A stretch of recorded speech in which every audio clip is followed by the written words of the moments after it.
Welcome to The Shift Show with Adriana Bucci.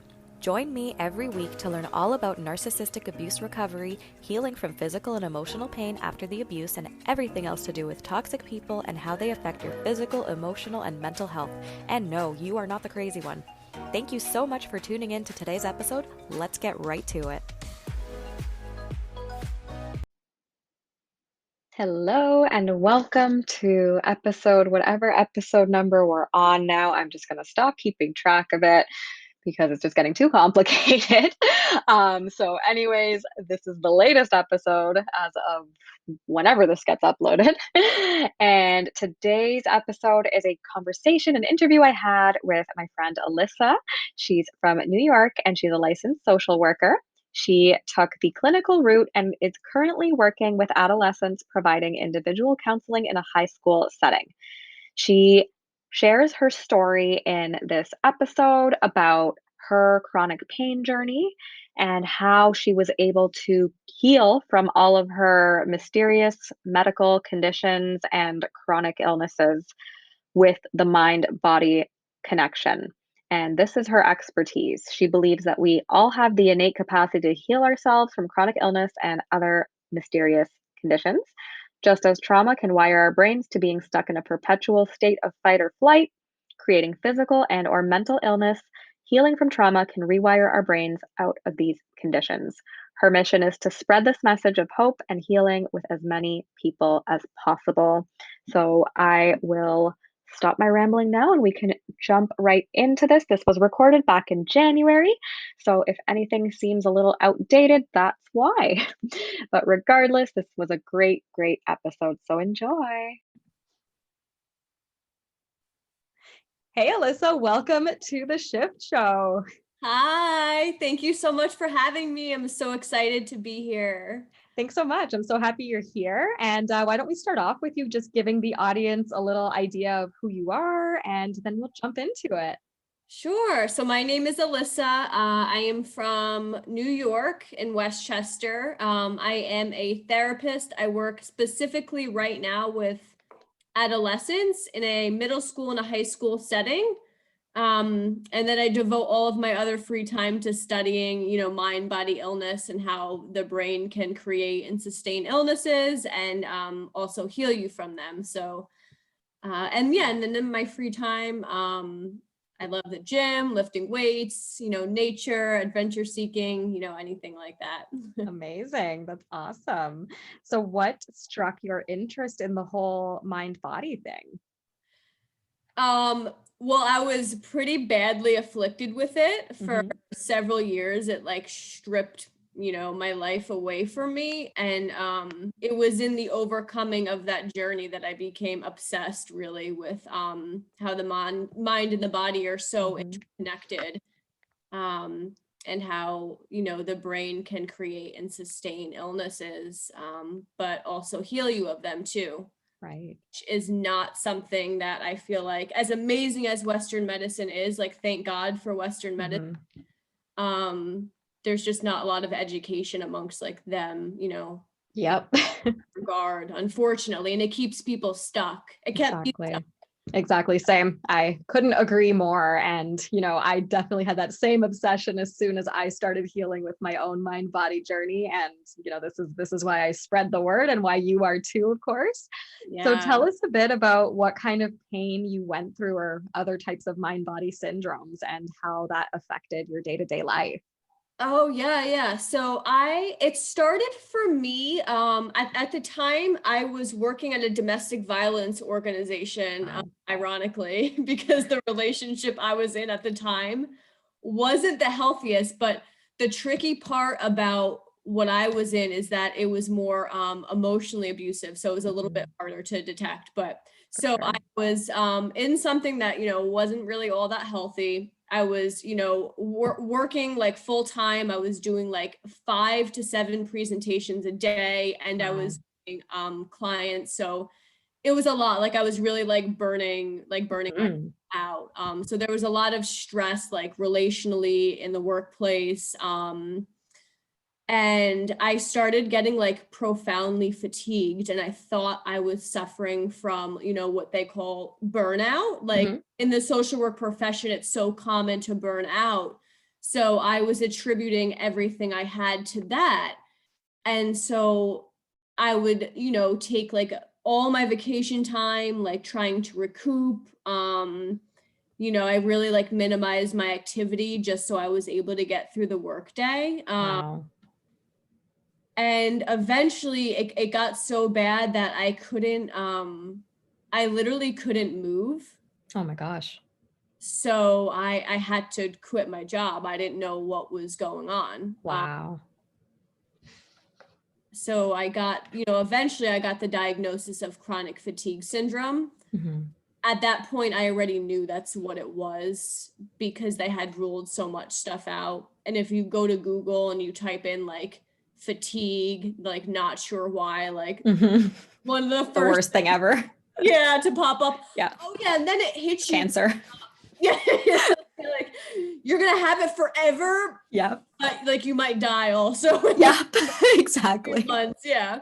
So true. Yeah. Google's the worst. Yeah, no, it was either like cancer or chronic fatigue syndrome that you will have forever and people don't recover from. Oh boy. So like that in and of itself, like I was instilled with so much fear. Yeah. And then fast forward to a few months, I got injured. Like I don't know if it was like an injury or just like mind body, but the injury never went away. Of course. Which leads me to believe it wasn't real inflammation. Of course. What happened? Well, it was an injury to my chest muscle. Okay. From the gym. Right. And so I dealt with it for a while. It was like stabbing pains. So I was facing this fatigue plus this chest injury. So I couldn't do anything at all. So in desperation to try and get better from this like chest mysterious injury that I had, I got a cortisone shot because nothing else, nothing like massage didn't work. Acupuncture didn't work, like Tylenol didn't work, like nothing. Oh my gosh, yeah. And they punctured my lung and my lung collapsed. No. So I had to have a chest tube placed in me to reinflate my lung. Oh my God. That's horrible. From the cortisone injection. Yeah. Holy shit.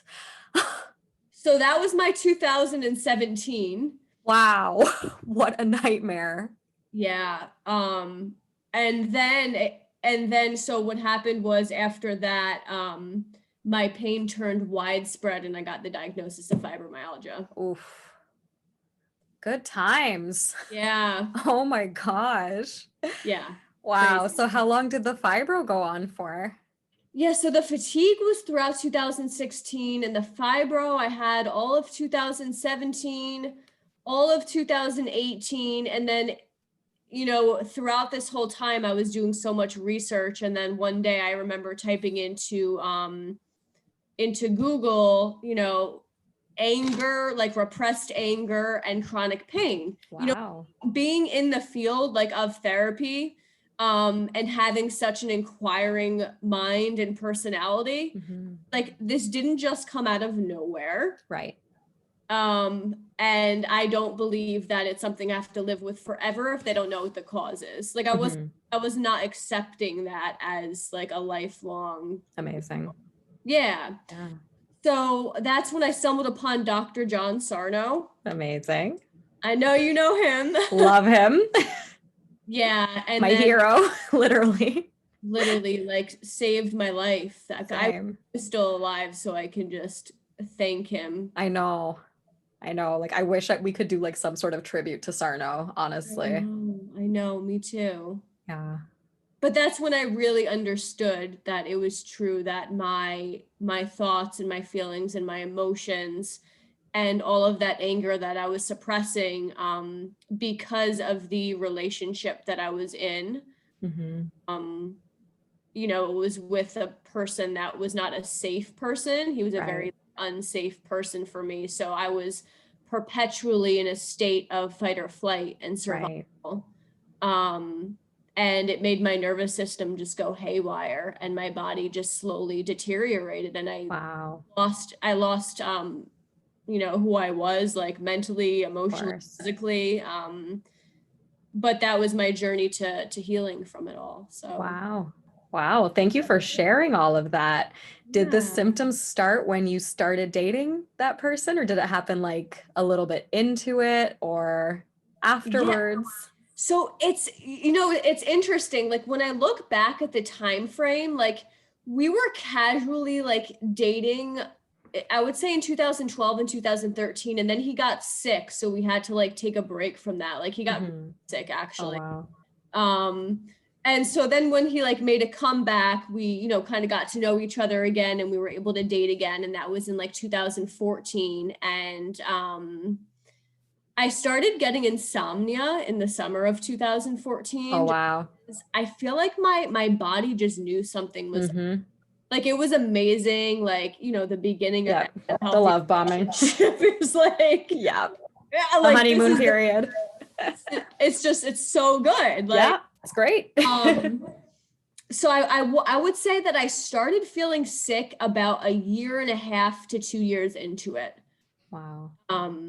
And that's when the fatigue started, and that's when the pain started. And I'm gonna try and refrain from like talking bad about him, because that's not my purpose for this, but I think that he just wasn't equipped to be an emotional support for me. Right. So not necessarily because he's inherently a bad person.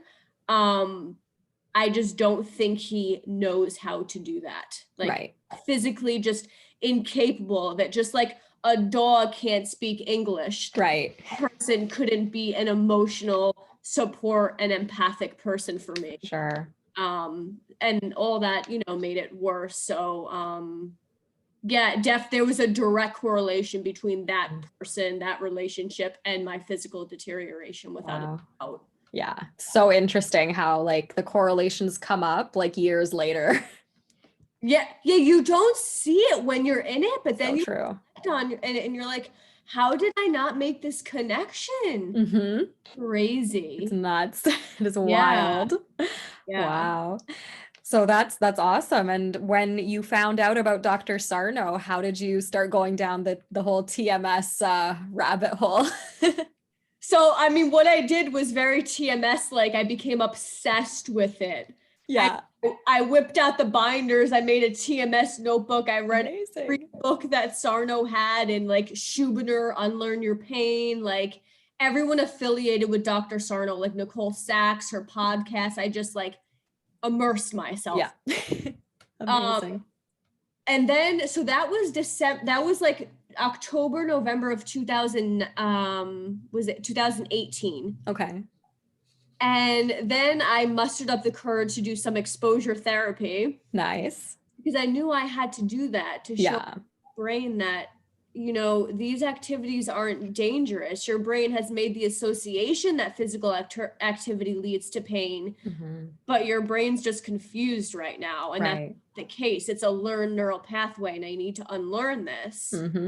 So I started doing that by exposing myself to very small weights and like exercises in the gym that I was so afraid of doing. So I would start doing like just body weight squats. Awesome. Like, mind you, I used to do like 135 pounds. Wow. 100-pound person. So like I used to like lifter. So amazing. So for me to be afraid to do a body weight squat, my body was just not time. So I'll never forget that one time during a leg workout. This was like the biggest moment for me in my TMS journey. I started doing squats and my legs were hurting like they normally did. And then by the end of the workout, like the pain just dissipated. Wow. I was like, what? Is this real? So like I took it with a grain of salt because I didn't want to get my hopes up. For sure. And then I retested it with like different body parts in the gym, like my biceps. I would do like certain exercises to test that muscle out to see if it was still pain. and every single muscle group just started dissipating. Amazing. It was like, it literally was like magic. It was incredible. And by like 3.5, 4 months, I was completely pain-free from that exposure therapy. Wow. Yeah. That's freaking amazing. Honestly, Yeah. I'm so excited to hear this. Like every time I hear a TMS success story, even though like I've been through it myself, I got the pain relief in like 4 months. Every time I hear someone else talk about it, it's like, holy shit, that's amazing. So Yeah. that's freaking awesome. Wow. And it Yeah. was all a combination of like immersing yourself into the TMS world and exposure therapy, basically. Yeah, the exposure therapy, the refraining from talking about it was huge. Mhm. Um, I wouldn't talk about it. I would like set new challenges for myself to do in the gym, outside of the gym. But I was still struggling with the fatigue and with really bad IBS. Mhm. So I actually did a neuroplasticity based program to overcome Oh, awesome. it too. Amazing. How Yeah. did that go? It went well. That was much harder and it took a lot longer Mhm. because I knew that these conditions are reversible, because I had already reversed my pain. It enabled me to persevere throughout like those 7, 8 months that I was doing like certain visualization exercises and exposure Mhm. therapy and things like that. So it was just as amazing to see it unfold in front of me, but I Mhm. needed a lot more patience and determination to get through it, because those pathways were instilled for, Yeah. at this time, like 4 years, so even longer than Right. that. Yeah. Right. Yeah. Because the fatigue is what started everything, right? Yeah, So the fatigue was the first to come and the last to go. yeah. Yeah. That makes a lot of sense because you did have more time with the fatigue and your brain believed in it more than the Yes. pain. Yep. Yeah, Yeah. your brain tries to trick you. It's like, well, yeah, maybe you overcame this, but I don't think you're going to be able to do this too. Like, So true. just all those limiting beliefs that, you really have to break through them and like understand like you're not an exception. Like you can heal from everything, mind, body, and you could heal 100%, not even Yes. 50, 100%. Yes. It is so true. It's you know, when we have these beliefs and, society reinforces it, Google reinforces it, the doctor reinforces it, it's so hard to actually wrap your head around the fact that, no, I can actually rewire my brain completely from the way it experiences pain and fatigue and all of that kind of stuff. So Yeah. it's so true. Like any type of mind body syndrome. And, for the listeners, we're not talking about, cancer or like life threatening things like that. This is strictly mind body things. So these are things where you've gone to the doctor, there's no real cause for it. There's an old injury or whatever, things like that. Even if it's a structural abnormality, that counts too. And it definitely counts as the mind body syndrome. And it's responsible for so many people suffering, and just understanding that there is a way out of it. It takes a lot of work, it takes some dedication, but it can absolutely be accomplished. And Alyssa is 100% proof that this is possible. Yeah, you really, really, really have to believe in yourself and believe in the power of the mind, because without that belief, you're not going to be able to follow through on doing the things that you need to do to Mhm. fully recover. And when you combine that belief with that repetition and with that consistency and with that positive emotion, like all that combined, that's just a recipe for you literally rewiring your brain and like manifesting health like back Yeah, into your life. absolutely. Absolutely. And when you started to overcome the fatigue, like what was the first sign that came up that you started to actually see your belief that you don't have to live with this forever? I would get like little sporadic moments of, let's say, like a good example for me would be I would normally like plummet by 3 p.m. Like I would Mhm. be 2 p.m., 3 p.m., like done, couldn't hold a conversation. And like I was just like done. Mhm. Fatigued the whole day, but I was able to like get through the day. Right. Then I was just like, I couldn't do anything. then I started noticing I had energy till like 8 p.m., 9 Wow. p.m., and I would just get tired and like the fatigue wasn't there. So what I did was I marked that in my calendar. So I could show my brain like, look, like that was a good day. This is working. That's Then amazing. go back and I would have, or 2 weeks, nothing. I would feel like crap again. And then I would get another like good day and I would put another star down and I would be like, no, no, no, no, like this is working. It's not a coincidence. Like just look at your calendar. And then the days became more and more frequent. And eventually it was like half a month. Then it was like 75% of the month that I had good days. Wow. And like even when I had my setbacks, I had to continue retraining through them, even though my brain was like, see, no, it's not working. This isn't going to work for you. Like you just had a random good couple of months. And I was so like, true. No, like it's working. And I think like the biggest win for me was being able to like celebrate my best friend's wedding, like symptom free. I ate whatever I wanted to. I like danced the whole night. And I visualized doing that for like a good month and like I made it happen. So amazing.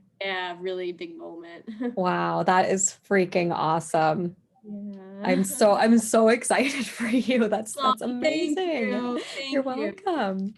And with setbacks, let's talk about that because I feel like a lot of TMSers, they do have setbacks. There's, when you do go through the healing journey from your pain and all that, the same thing happened to me. There would be like some good days and then I'd go back to bad days and then I'd start believing like, it's probably not going to work, but let me just keep going. Like for me, I just forced myself to keep going. I had zero belief in it at first in general. But then as I kept going, I noticed like, okay, it's working. And then, when I'd have that setback, I'd be pissed and upset and try to convince myself that it's not working.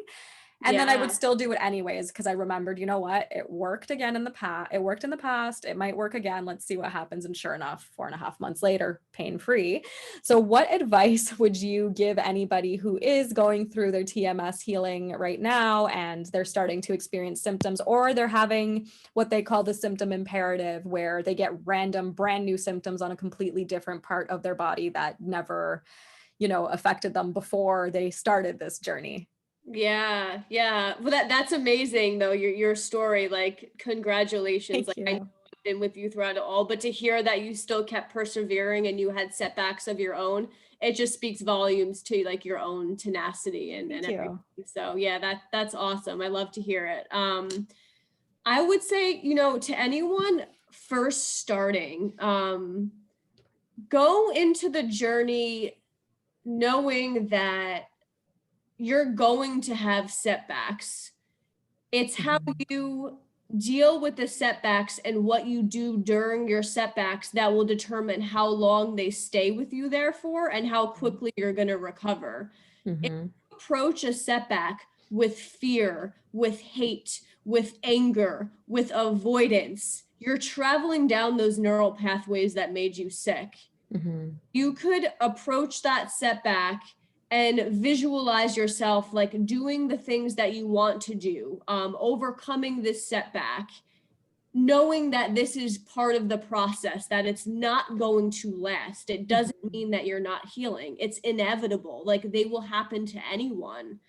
Like how you deal with that and your confidence there and your faith in yourself will put your brain in that new pathway, the one that you want to travel down, the healing one. So instead of wallowing in that fear, anger, and sadness, feel it. I'm not saying to ignore those feelings, address it, feel it, verbalize how you're feeling, but don't sit there for too long. That's when it gets dangerous, when you just kind of stay there and you never go anywhere else. Right.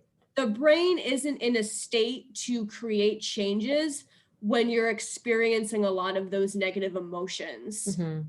It's most primed to make changes after you like do all that, but then you immerse yourself in like something positive. So I'm not talking about toxic positivity. Right. Feel your feelings, address them, but then for the sake of rewiring your brain and for your healing journey, make sure that your day is incorporated with laughter, with having fun, with reading recovery stories, with talking with someone about everything but illness. Just, everything that you didn't do while you were sick, start doing that now. You want to act like a healthy person would. And if a healthy person felt really bad for a day, they wouldn't go to the assumption that they're going to feel this way forever. Be like, I'm having an off day and I'll just chill out for a little bit and I'll be fine. It'll pass. You almost have to like think like that. And I know that's hard. Oh yeah, it's definitely easier said than done, but yeah, you're spot on. Like it's so important to incorporate laughter and, some kind of happiness into your day when you are doing this work, because it's so easy to go down that like loop of despair. Yeah, absolutely. Yeah. What was the most difficult part, in your opinion, with regards to just like allowing yourself to feel your feelings? Is that something that you repressed very well and, it terrified you to feel anything, or how did that go for you? Yeah, absolutely. And to be completely honest, because I like to be as transparent as I can and authentic as I can, I definitely do still, even being in the mental health profession and preaching how important it is not to repress, I still do catch myself doing it. And So do I. it doesn't, it's just, we're wired not to want pain. So of course we're going to do whatever we can to avoid it. It's how our brains think that we're surviving. So true. So, I mean, the key is to make it a habit to check in with yourself every day and see how you're feeling. Like just as if you had a friend or a kid, like it's so easy to do with other people, but it's so hard for us to do like, to ourselves. So while I try not to repress anymore, like obviously that led to mind body stuff and even disordered eating too. Like, so there was disordered eating, there was mind body, there was the gym at one time, I would say, was a way for me to not feel anything. And now that's strictly just a coping mechanism for me, not like a distraction and numbing of my feelings at all. Like overworking, like wanting to stay anything, what I mean? So I would say like if it manifests now, I'll see that it's with busyness. Like I can't let myself sit down and stay still and just like be with myself and be present. And then that's when I know I need to check in and say, Alyssa, like what's going on? Like what do you need to feel right now? What are you not facing? And that's when I know I need to do like the emotional work. Yeah. Awesome. That's, I love that you mentioned that, it's normal to still repress your feelings, even if you've overcome the pain, because it's very human. It's a very ingrained pattern.